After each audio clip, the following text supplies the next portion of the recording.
Shalom Ouvracha, voici nos commentaires sur la paracha de Teruma, 19e paracha de la Torah. Un petit souvenir pour se rappeler de ce qu'on a dit, parce que c'est une continuation. On était parti par comme vous savez, il y a 70 fois le verset Vaïdaber Hashem el Moshe, les mots dans la Torah, qui viennent nous dévoiler les 70 secrets, les 70 visages secrets de la Torah. Alors le premier, lequel est-il? Vous vous souvenez, Dieu, là-haut, il s'appelle Or En Sof Baruch Hu, la lumière infinie, béni soit-il, qu'il a adopté 10 attitudes, il s'est habillé de 10 attitudes, comment créer le monde. On a dit que ça c'est 207 et ça c'est 207, la Gematria, vous vous souvenez? Alors, il vient se dévoiler en premier lieu cette dimension infinie, béni soit-il, par le premier Vaïdaber el Moshe les morts, comme vous savez.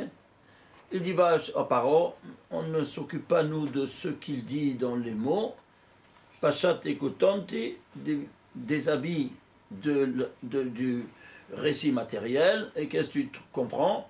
Tu comprends qu'il y a ici une autre dimension, il y a 19 versets, jusqu'au 12e, et 235 mots, qui sera quoi? Cette double dimension de lumière. Il y a une lumière, rien incident, et en sauf, on a dit c'était négatif. Il n'y a pas, sauf c'est limité. Alors ici, il y a une espèce de positivité, une espèce de négativité, et dans les valeurs numériques, c'est la même chose, 207, 207. Alors ceci étant dit, Vaïdaber Hashem, il y a 1820 fois, vous vous souvenez, le nom de toute la Torah. Ce Hashem, le premier des 70 versets, c'est le 207e, pour te dire dans quelle dimension on se trouve. Alors, ça c'est rien incident, rien réfléchi. On le voit au niveau astrophysique dans la création. Comment? Par le soleil et la lune. Alors, un rien incident, l'autre rien réfléchi. Très bien, alors, les deux calendriers solaires et lunaires se retrouvent dans un cycle de 19 ans, à condition d'introduire 7 années bissextiles embolismiques et si tu calcules combien ça te fait 235 mois. 235 mois, c'est 235 mois. Et 19 versets, c'est le cycle de 19 ans. Pour le recyclage de ces deux-là. Très bien. Alors, dans ces conditions-là, il va adopter 9 attitudes, tu vois, ça c'est rien incident, la lumière, qui donne à la Malchut, la 10e qui n'a pas de lumière, c'est ça. Alors, tu vois ici, comment il s'est habillé dans 10 séphirot. Deuxième Vaïdaber Hashem Moshe Elmo, il te dévoile les 10 séphirot. Comment? À travers les 10 plaies. Et puisqu'elles sont reparties en 7 inférieures et 3 de tête, comme vous vous souvenez, alors, elles seront reparties, les 10 plaies, dans 2 parachutes, Vaera, pas 7 macotes, 7 plaies, et 3 parachutes de beau, une escalade du bas vers le haut. Alors, on nous dévoile par ces 2 parachutes toute cette infrastructure. La première, ça, et la deuxième, ça. Troisième, hein, tu veux t'attacher à moi, welcome. Qu'est-ce que je m'attache à cette dimension-là, parce que je proviens de là-bas. Il n'y a pas d'autre solution que de s'attacher. Alors, quelle est l'unique manière de s'attacher? C'est quoi? Elle était finie. Troisième, Vaïdaber Hashem Moshe Elmo, Kadesh li kol bechor. C'est quoi? La paracha des Téfilim que tu as dans les boîtiers de Téfilim qu'on en a vu. Allez regarder dans le passé, vous allez voir ça en détail. Quatrième, qu'est-ce que tu as? Eh bien, qu'est-ce que tu as? Eh bien, tu vas faire le louange. Maintenant, tu amènes les Téfilim, tu fais la prière. La prière, c'est quoi? Eh bien, c'est les louanges avec la shira. La Vaïdaber, le 4e Vaïdaber, il a dans son domaine la shira. Et la shira, comment elle est? Elle est faite à damier. Ouais, non? Une fois ici, droite, une fois à gauche, je sens. Une fois ici, droite, je sens. C'est justement l'infrastructure métaphysique, comme on l'avait déjà dit l'autre fois. Très bien, 4 fois. Le 5, eh bien, pourquoi le 5? Tu arrives au sommet. Pourquoi au sommet? Parce que, comme vous savez, tous ces... Vous vous rappelez, n'est-ce pas? Ici, il y a 5 mondes. Et dans chaque monde, il y a 10 séphirot. Vous voyez? On étudie seulement les 4, comme vous savez, Yud, Ke, Vav, Ke. Ici, il n'y a pas de lettres, il n'y a pas de gématrie, c'est au-delà de tout entendement humain. Alors, ceci étant dit, on a ici, donc, quoi? ici, les 50 séphirotes, c'est les 50 jours qu'on doit passer pour arriver au Mont Sinaï, le Zénith. Et Dieu se dévoile ici dans cette 5e dimension. 5e parasha, Vedaber chez Moshe le mot, Aseret Adiberot, les 10 paroles qui seront la description des 10 séphirotes. Maintenant, je t'ai démontré tout ça, on est arrivé, tu as fait cette escalade, maintenant, qu'est-ce que tu dois faire? Tu dois maintenant réaliser cette infrastructure métaphysique parmi toi, parmi vous. Et comment? En construisant ma résidence. Écoutez, c'est simple. Quand il a terminé la création, il a terminé avec le Shabbat. Les derniers mots du Shabbat, Asher Baralukim, la asot, pour faire. Rega, la notion, nos Chachamim disaient. Pour faire, qu'est-ce qu'il a fait? Qu'est-ce qu'il doit encore faire? Qu'est-ce qu'il doit encore faire? Tout est terminé, tout est décrété, alors qu'est-ce qu'il doit encore faire? Il aurait dû dire, Véasa, dit le soir. Véasa, qu'il a fait? Pourquoi tu dois faire encore? Qu'est-ce qu'il va faire? Tu viens de terminer le Shabbat, tout était... Ah, il te dit pour faire quoi? Ma résidence. Où se trouve ça dans le mot la asot? Ben, c'est simple. Combien de travaux il faut pour réaliser la résidence divine? 39 qui sont défendus le Shabbat, vous vous souvenez? Pourquoi 39? Parce qu'il y a ici, dans les 4 mondes métaphysiques, les 10 lettres, Yudke Vavke, 10 lettres et 9, ça fait 39 lettres.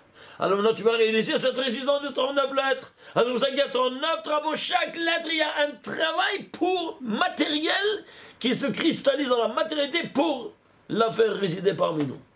Incroyable, hein? Vous voyez comment tout est calculé de la manière la plus spectaculaire. Alors, si c'est ainsi, je fais résider toutes ces 39 lettres parmi nous avec vos 39 travaux. Ah, où c'est écrit tout ça? Dans le mot la asot. Comment c'est la asot? Eh bien, c'est simple. L'initiale Lamed, c'est combien? C'est 30. Asot, ce sont les mêmes lettres dans un autre ordre de Vetesha. Ashloshim, Lamed. Vetesha, ça fait 39. 109. Le mot même, il te le dit qu'il te faut encore de faire quoi? 39 travaux pour réaliser ma résidence. Istabar, c'est mort. Incroyable, hein? Vous voyez, tout est camouflé dans la manière la plus spectaculaire dans les mots. Seulement les mots. Et tu dois déshabiller les mots de leur sens matériel.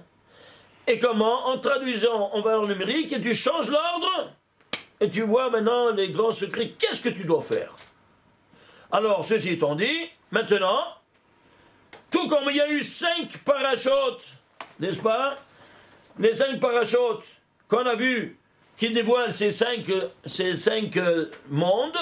On est arrivé ici, parachat Yitro. Maintenant, tu dois faire 5 parachutes pour faire la résidence divine. Et c'est les 5 dernières parachutes du Sefer de l'Exode, du Sefer de Shemot.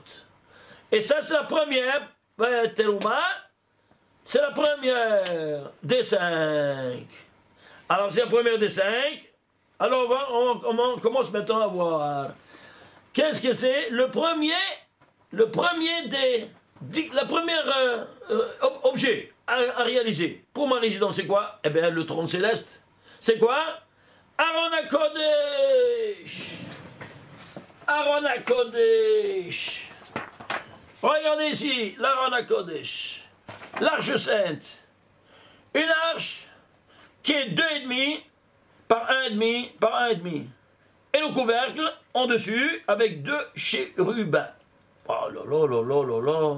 C'est défendu de faire des statues, c'est défendu de faire des semblances humaines. Et ici, dans le code des Kodashim, tu as ici deux visages avec d'une personne.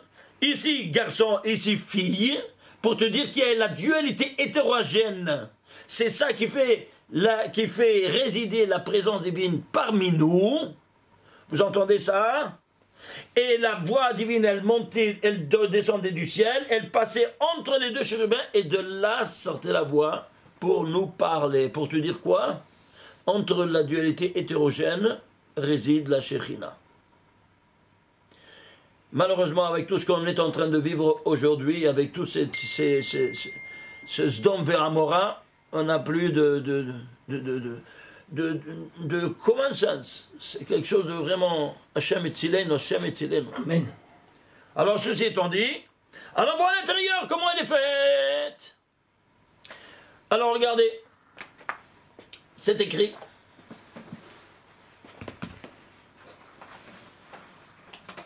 Je vais prendre ici à la main, parce que sinon... Alors, Va'asu Aaron Atse Shittim Amatayim Vachetzi Orko Ve'ama Vachetzi Rochbo Ve'ama Vachetzi Komato. 25e chapitre de l'Exode, 10e verset.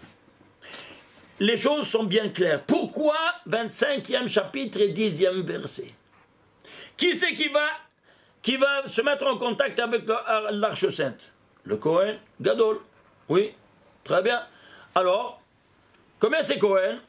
Kohen, c'est Chafei, c'est 25. Le 25 chapitre de l'Exode.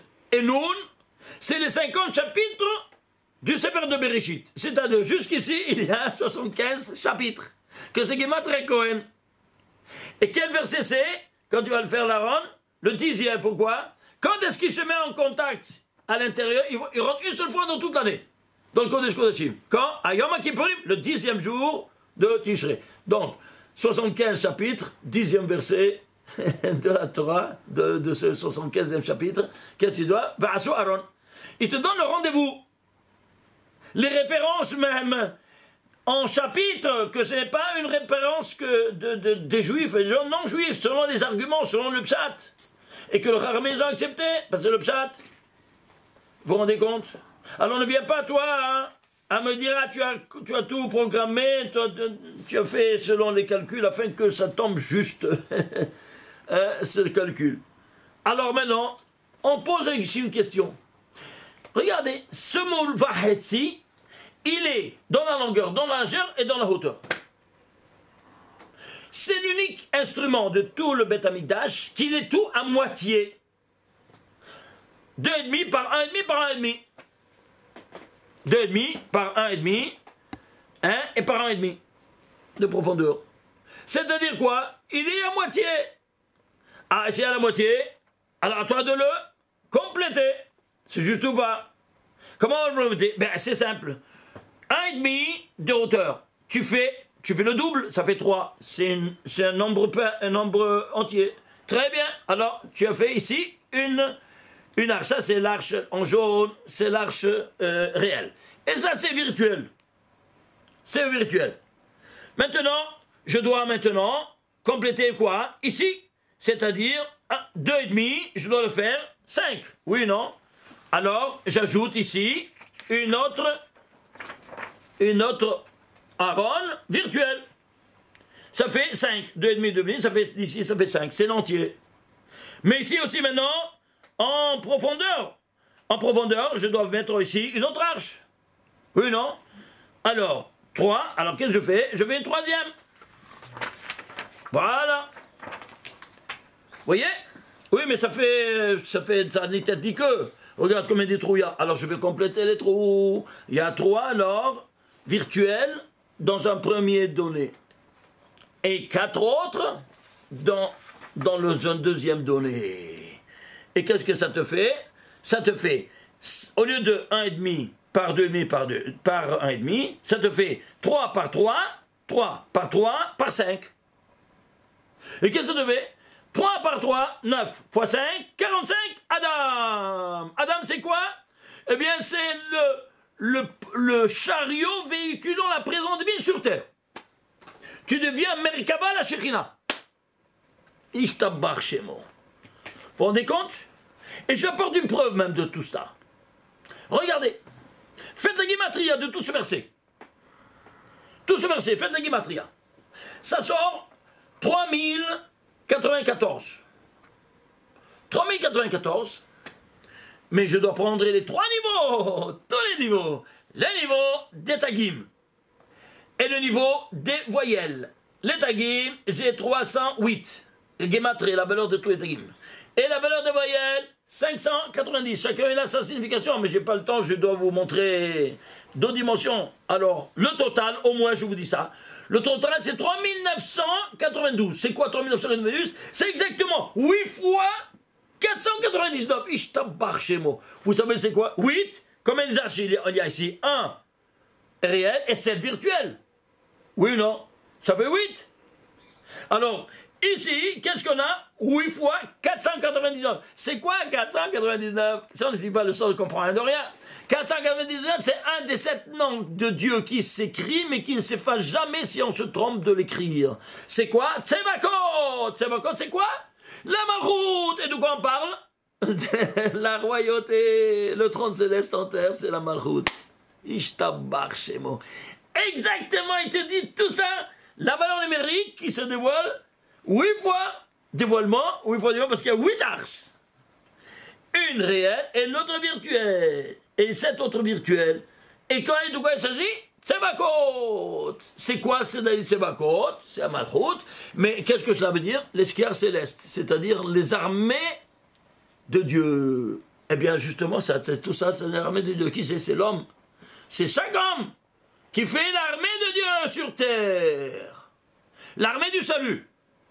On peut préciser. C'est clair? Alors, tu vas comprendre maintenant pourquoi il te dit dans le verset, avant de te dire l'arche, 2 versets avant, il te dit, va sous l'imigdash, tu vas me faire un sanctuaire, veshachanti betocham. Regarde. Tu vas me faire un sanctuaire, c'est le singulier. Et puis tu vas résider, betocham, en eux, au pluriel. Pourquoi en eux au pluriel? Betocho, il aurait dû dire, comme ça dit la Gemara. Pourquoi Betocham? Pourquoi Betocham? Parce qu'ils ne sont pas un, ils sont les 7 autres aussi, ils sont pluriels. Ishtabar Shemo.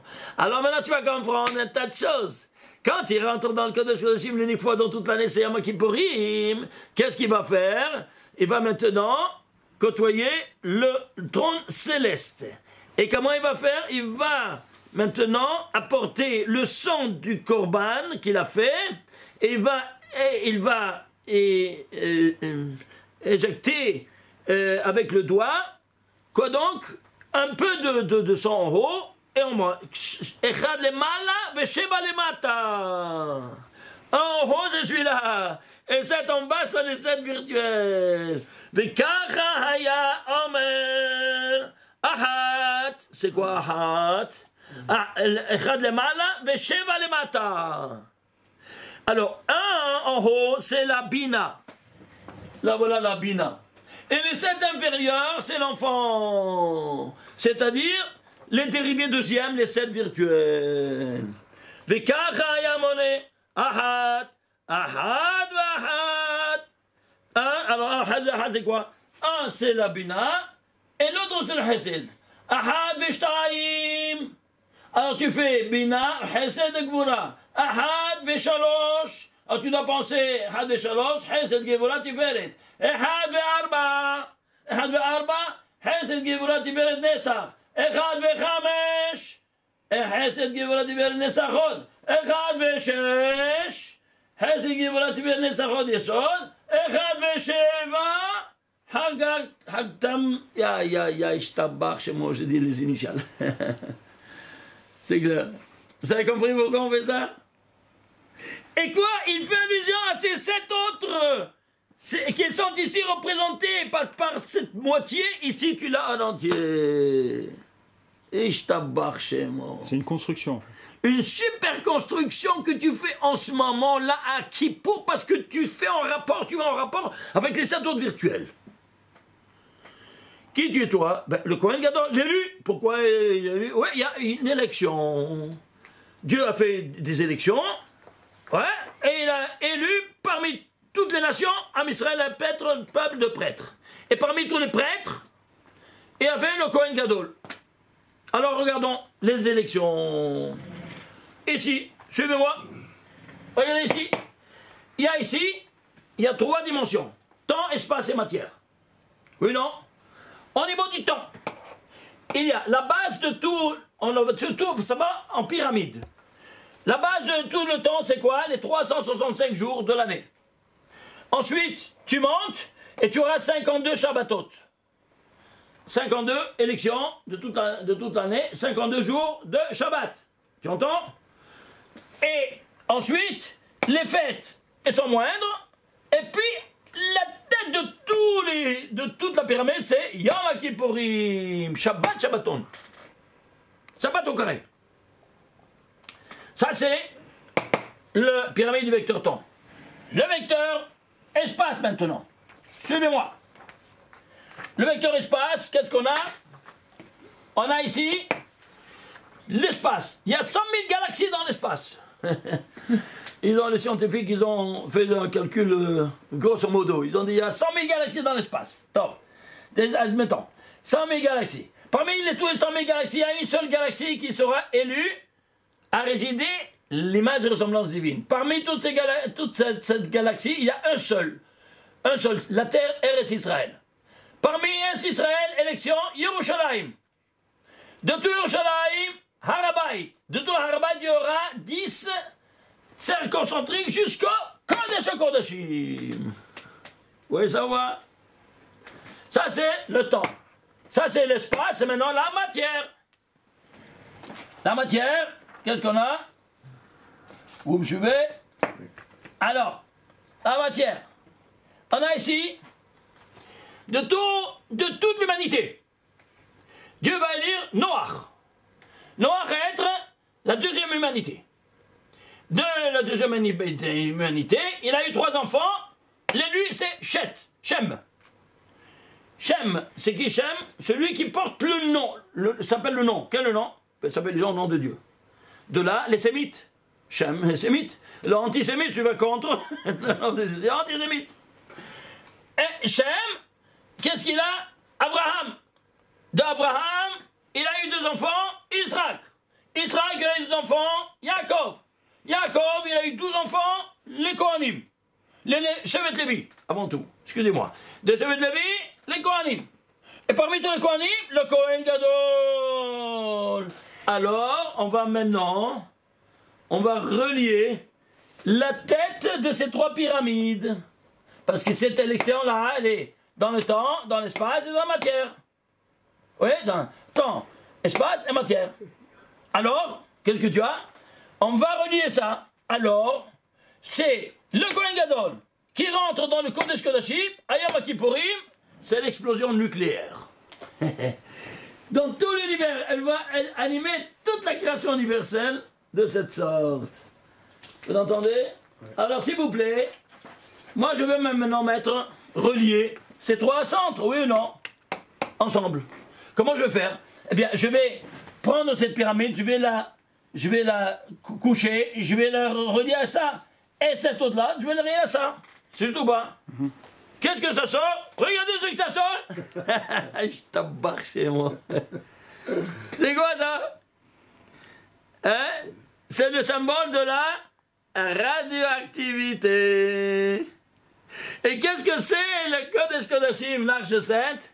La pile nucléaire de l'univers, avec lequel Kohen Gadol, il se met en contact pour produire cette énergie qui va s'étendre non seulement à Israël, à toutes les nations du monde. Vous entendez ça? C'est pas d'abord. Comment est-ce possible que les non-juifs, ils ont pris ce symbole, hein, sans le savoir, que ce soit le symbole de la radioactivité? Oui, il y a des rayons. Oui, on a les rayons de radioactivité. Comment ils ont pris ça? D'où ils ont pris ça? Regardez comment. Parce que ça, c'est la pyramide du temps, de l'espace et de la matière, qui se réunissent ensemble. Et ça fait Yom Kippour dans le Kodesh Kodashim par le Kohen Gadol. Ishtabach chez moi. Alors, ceci étant dit, on va avancer. Alors, si on a ici 1 réel et 7 virtuel, s'il te plaît, traduis maintenant en lettres. 1, c'est quoi? Aleph. Et 7, c'est quoi? Zain. Ça fait Az. Y. C'est quoi Az? Az Yashir Moshe. Quand il a commencé à faire la Shira, Moshe Rabbeinu, il a commencé à dire Az Yashir Moshe, le premier mot. Pourquoi il appelle en cause quoi? Toute cette dimension-là du trône céleste. Combien de fois il y a le mot Az dans tout le Tanakh? 113, il y a 119 fois, mais 113 versets, et il y a le reste qui sont doublement. Il y a 2 fois Az dans le même verset. En total, il y a 119. Pourquoi 119? Parce que dans tout le récit de la création, le nom de Adam, dans le récit des 7 jours de la création, il apparaît 119 fois. Et de quoi on parle? De l'homme qu'il est le chariot véhiculant la présence divine sur terre. C'est clair ou pas? Alors ceci étant dit, pourquoi 113 verset 119? Parce que 113 c'est la Gematria de qui c'est Kavod. Ishtabar Shemo. Le qui c'est Kavod. Alors si c'est le qui c'est Kavod, où est-ce que je l'ai marqué ici? Je ne trouve pas. Bon, alors, qui c'est Kavod? On l'a ici. Regardez. Excusez-moi, il y a plusieurs choses ici à vous montrer. Le qui c'est Kavod. Alors, regardez ici. Mahila Mikvutrem.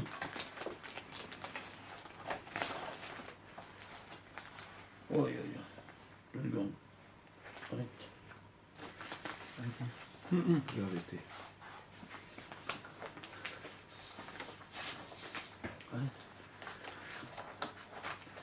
Bon, ah, le voilà, cet étoile. Le voilà. Là. Qui c'est Kavod? Qui c'est Kavod? Gematria 113. C'est le pourquoi il y a 113, parce que ça, c'est 113, c'est 113 fois, dans 113 versets, il y a le mot Az, dans tout le Tanakh.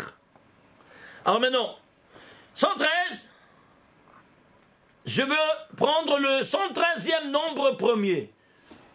Parce que 113, c'est aussi un nombre premier. Si je prends le 113e nombre premier, c'est quoi? C'est 613. Ça fait allusion, regardez comment une chose est reliée à l'autre. Combien de fois il y a le Kisei Kavod? 4 fois dans tout le Tanakh. Et ils sont seulement dans les prophètes et les hagiographes. Dans la Torah, parce qu'il y a ici, tout ça, 4 fois. Keneged, les 4 mondes. Le 5e, c'est quoi le 5e? Il n'y a pas, c'est la Torah. Il n'y a pas. C'est Keneged, Olam, Adam Kadmon. C'est tellement élevé par rapport aux prophètes. Parce que c'était une vision nocturne. Alors que PLP Adaberbo, avec Moshe Rabbeinu, il parlait par la voix. Alors regardez cette arche sainte qui s'accommode, comment elle est formée? De 3 boîtiers. Un interne en or, l'autre externe en or, et un au milieu, bois d'akasha. Pourquoi Assez Shittim? Bois de Shittim, pourquoi on appelle traduction en français akasha? Bon, si tu traduis, tu comprends rien. Mais si tu dis akasha, bien regardez ici. Il y a l'infini, qu'il est l'infiniment petit et l'infiniment grand. Vous savez ça, non? L'infiniment petit et l'infiniment grand. L'infiniment petit sera représenté par le en or, l'arche interne. L'infiniment grand par l'arche en or externe. Et entre les deux, il y a quoi? Le bois. C'est-à-dire quoi? Ça, c'est périssable par rapport à l'or qui est impérissable, le monde minéral. Alors, si c'est périssable, c'est comme notre monde qui est périssable. Le bois d'Akasha représente notre monde. C'est-à-dire nous. Le bois, la création la plus élevée de notre monde, c'est quoi? L'image ressemblance divine qui est l'homme. Alors tout le patrimoine génétique de l'homme sera renfermé dans 23 paires de chromosomes. Si tu fais assez Shittim, Gematria Sessim, c'est 529. Tu sais quoi 529? C'est 23 au carré. Ishtabbar chez moi. Tu vois ça? Ça représente quoi? La dimension humaine. Pourquoi au carré? Parce que tes 23 paires de chromosomes se combinent avec les 23 autres paires de chromosomes de ta femme. Alors c'est pour ça, Péro, vous multipliez-vous. Ah, tu multiplies 23 par 23, ça fait 23 au carré, c'est les 529. 529, c'est le bois d'Akasha. Ah, mais qui a produit ça? Ben, l'infiniment grand, l'infiniment petit. Dieu, ce qui est représenté ici par l'or. Oui, l'or représente la malchoute, comme vous savez. Alors oui, le 23, je dois provenir de cet or-là, s'il doit avoir 23. Bien, j'ai été chercher, c'est simple. L'or, c'est quoi? AU. AU, c'est quoi? C'est la sigle dans le tableau de Mendeleïev de l'or.